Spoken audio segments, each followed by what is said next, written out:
Palagay mo ba ay magaling ka sa pera? Yung tipong sinasabihan ka ng lahat ng tao na kuripot ka.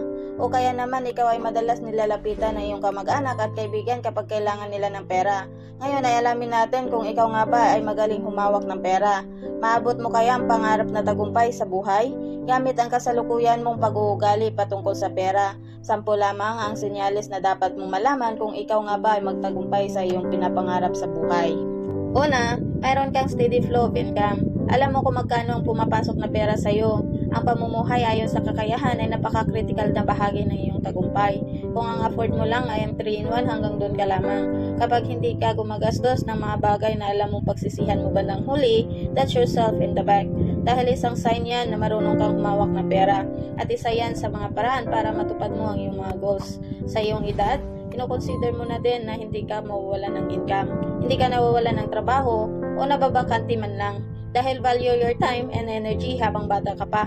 Magaling ka ding magkwenta dahil alam mong mahalaga bawat sentimo. Pangalawa, alam mo kung magkano ang iyong ginagastos. Kung kanina alam mo ang pumapasok sa iyong pera. Ngayon naman alam mo kung magkano ang lumalabas. Lahat naman ang ginagastos mo within your budget. Kapag alam mo kung magkano ang iyong ginagastos, alam mo din kung magkano ang iyong naitatabi. Doon na pumapasok ang pagiging masinop. Hindi ka kuripot tulad ng sinasabi ng iba. Alam mo lamang pahalagahan ang pagod mo para kumita ng pera. Tulad ng isang langgam, ikaw ay nag-iimpok para sa tag-ulan.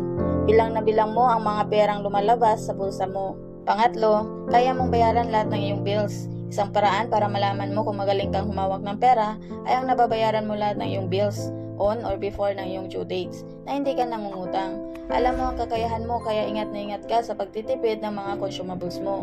Ang mga bills mo lamang ay ang necessities tulad ng rent, kuryente, tubig at internet. Hindi kasama sa budget mo ang luho. Wala ka ding bills para sa mga luho tulad ng gadgets at ng appliances dahil kaya mong bumili ng cash. Pang-apat, kaya mong bilhin ang gusto mo.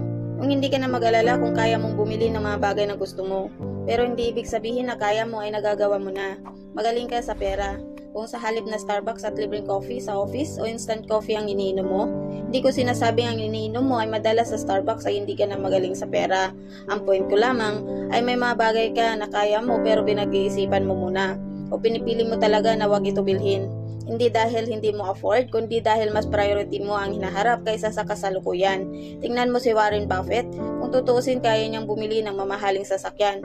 Pero mas pinili pa rin niya gamitin ang kanyang Camry dahil tumatakbo pa naman ito. Ang oras sa Rolex ay parehong oras lang din naman sa Casio. Panglima, nag-iipon ka. At dahil alam mo ang gastos mo, namimit mo lahat ng iyong pangangailangan. At nakakapagtabi ka ng malaki, tulad nga ng nasabi ko kanina, na hindi ka kuripot, masinop ka lamang.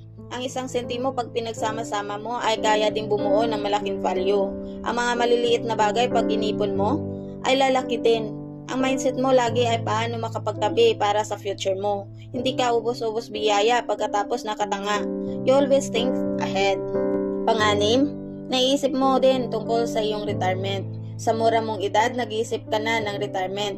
Kinoconsider mo ang pag-retire ng maaga dahil alam mong kaya mo.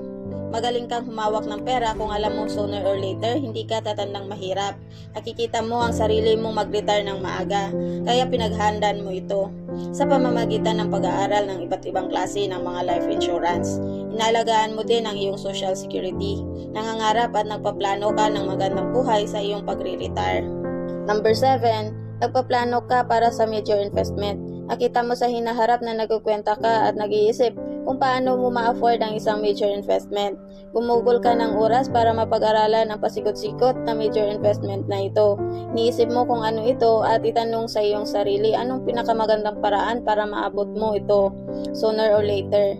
Halimbawa, isang farm, mutual fund, o isang business, o kahit anong investment na alam mong malaki ang return. Hindi ka din naniniwala sa easy money dahil pinaghihirapan mo ang lahat ng ito.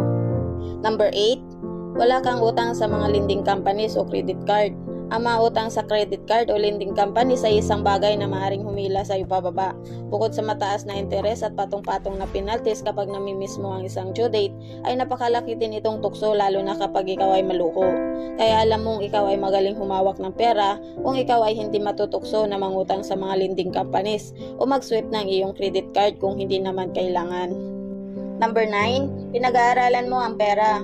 Ang mga mayayaman na tao ay may malaking pagpapahalaga sa kaalaman tungkol sa pera. Kung alam mong ikaw ay magaling sa pera, ikaw ay patuloy na nag-aaral at nagbabasa ng libro at nag-i-explore ng iba't ibang mapagkakitaan. Maliit man yan o malaki, pinapahalagahan mo ang bawat karanasan na nagtuturo sa iyo ng mga aral na maaari mong magamit sa hinaharap. Baka nga may mga collection ka pa ng mga papers box book tulad ng Rich Dad, Poor Dad, Atomic Habits, 7 Habits of Highly Effective People, at kung ano-ano pa kapag may libre kang oras na hindi mo ito ginagamit para mag-stalk sa Facebook ng mga dati mong kaklase at kaibigan. Kundi nag-aaral ka, pinag-aaralan mo ang mga buhay ng mga successful na tao, ano-ano ang kanilang best practices na maaari mong ma-work din sa'yo.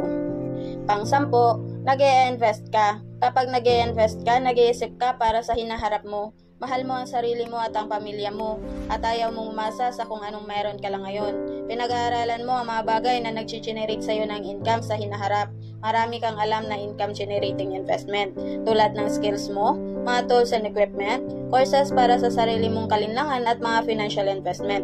Alam mo na kaya kang buhayin ng mga investment na ito sakaling mawalan ka ng trabaho o mag-retire ka. At dahil nakarating ka sa part na to, maraming salamat sa iyong oras at huwag kalimutan mag-subscribe with notification on para lagi kang updated sa mga bago nating uploads. At sana'y na-inspire kita.